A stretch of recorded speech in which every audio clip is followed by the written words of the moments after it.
How did you get started on guitar? Was it classical first, or did you come to classical guitar later? Yeah, I started on electric guitar when I was 10 years old. Playing Jimi Hendrix and Led Zeppelin. Those were like that was my favorite bands back then. And I had studied classical piano since I was, I think, 4 years old. So I already sort of had a foot in the classical music world a little bit.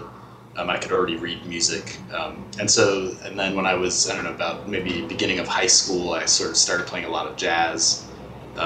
Got really into that and kind of led me on to classical. So probably around high school that I started doing classical guitar. But I continued to do jazz and rock, throughout that time as well.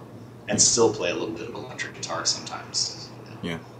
Did you get to do jazz when you were doing your undergrad or master's or doctorate or anything like that? Or was it strictly classical? I did. In my undergrad, my degree in undergrad was in classical guitar. I sort of, for a time, I kind of flirted with the idea of doing both at the same time. But I decided not to, although I did participate a lot in the jazz stuff, played in big bands and small groups, particularly in my undergrad. And I played a lot of gigs in undergrad and grad school as well. I had like a weekly gig at the local coffee shop with a jazz group, and so I kind of kept doing that a little bit on the side all the time. And it wasn't really till my doctorate that I let some of that go, just because of time. I couldn't really keep doing it and practice all the stuff I needed to do. So Yeah. Let's talk about your time at Eastman a little bit. You studied with Paul Odette, and historical performance practice, right, is what you studied with him? Right. Yeah. I think this has changed since I was there, and now I think he actually has lute majors. But at the time, pretty much all he taught was, he has a historical performance practice class, which is sort of like a year-long. I think one of them is sort of all performance practice, and then one of them is specifically Baroque. So I did that, and then he also coaches the early music ensemble, the Collegium. So I was in that for a couple of years. And at first, I think there were only two guitarists in it, myself and one other at first. So I played some Baroque guitar in there, and he, would sort of show us things about it. He lent me his Baroque guitar for the semester. He's a really good guy. But then I think other guitarists kind of got onto the idea that it might be fun. So I think the next year there were like 10 guitarists in it all at the same time. So we switched to playing modern instruments, which, I don't know, kind of cut into the fun a little bit. It seemed better playing on the original instruments to me.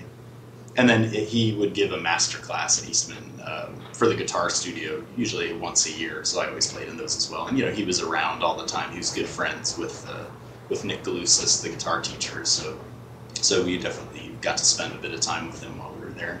Yeah. So when you were doing all that stuff, did he go over with you, like playing from figured bass or anything like that, or improvised ornamentation? He did, yeah. In the both in the ensemble and in the class. In the class it was obviously a whole bunch of different instrumentalists. Certainly a lot of guitarists took it, but so it was a more generalized. The stuff he talked about with figured bass was more generalized. But I remember in the ensemble that he would take us aside and kind of show us how to. He actually has a sheet that he passed out. It's called 7 Days to Continue Fluency. And it was basically like a way to sort of practice it bit by bit, how to do that. And yeah, by the end of the first semester or so, I was used to improvising the figured bass. And a lot of the stuff we did, like I remember the first one we did was an opera, and often the guitar would be more of a color instrument, which it often is in continuo playing, rather than like the main harmonic accompanying instrument. So sometimes the voicing wasn't even as important. It was more like, were you going to strum the chords? How are you going to arpeggiate them? That kind of thing. So. Yeah.